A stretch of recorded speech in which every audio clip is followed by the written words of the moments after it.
यादव मुक्काम पोस्ट बर्दापूर तालुका अंबा जिल्हा बीड। तर मी आपलं भूविकास सेंद्रिय शेतीमध्ये स्वागत करतो। तर या ठिकाणी आपण ज्या प्लॉटमध्ये थांबलेले आहात, या ठिकाणी आपला भूविकास सेंद्रिय शेतीमधील प्लॉट आपण पाहू शकता की या ठिकाणी मल्टी क्रॉप, कारण एकाच जमिनीत एकच पाणी आणि एकच आपले खत व्यवस्थापन करून अनेक पिकं एका ठिकाणी घेऊ शकतो। तर अशा पद्धतीनं हा प्लॉट घेतलेला आहे। तर या ठिकाणी आपण चिकूची लागवड केलेली आहे, पेरू आहे, त्याच्यानंतर पपई आहे आणि वांग्याचं पीक, त्याबरोबर चवळीचं पीक। तर अशा प्रकारचे 4-5 पिकं एकाच जमिनीमध्ये घेतलेली आहेत। आणि या ठिकाणी आपण सेंद्रिय पद्धतीनेच कीड नियंत्रण करत असताना दशपर्णी आर्कचा वगैरे वापर करतो। त्याबरोबरच या ठिकाणी आपण सापळे पण लावतो।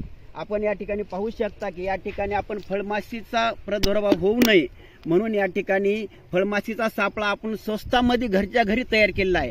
हा फक्त त्याचे एक ल्यूर आणून अशा प्रकारे होल तयार करून या ठिकाणी केलेत आणि आपण पाहू शकता की या ठिकाणी खालच्या बाजूला भरपूर अशा प्रमाणात फळमाशा सापडलेल्या आहेत।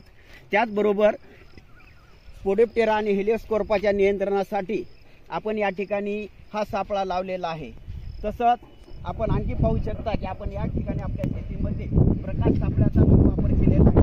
हे सोलरवर चालणारा प्रकाश सापळा आहे। ज्यावेळेस रात्री अंधार पडेल त्यावेळेस याच्यामध्ये लाईट आहेत, असं आपण जेव्हा झाकू तेव्हा आपण पाहू शकता की या ठिकाणी लाईट लागलेला आहे। जेव्हा सूर्याचा अस्त होतो त्यावेळेस ऑटोमॅटिक या ठिकाणी हा प्रकाश सापळा सुरू होतो, जेणेकरून या ठिकाणी या बाउलमध्ये आपण पाणी टाकल्याच्या नंतर जे कीटक जे येतात या प्रकाशामुळं ते कीटक या ठिकाणी येऊन त्याचं कीड नियंत्रण होऊ शकतं। तर या ठिकाणी आपण मल्टीक्रॉपमध्ये हे 4-5 पिकं घेतलेले असून बाजूला आपण पाहू शकता तो शेवग्याचा प्लॉट आहे। तर अशाच प्रकारे आपण शेतकरी बंधूंनी कमीत कमी जागेमध्ये कमी पाण्याचा वापर करून आणि कमी खत एकाच जमिनीमध्ये अनेक प्रकारचे अशा पद्धतीने पीक घेऊन आपले आर्थिक त्याच्यामध्ये विकास करू शकतो।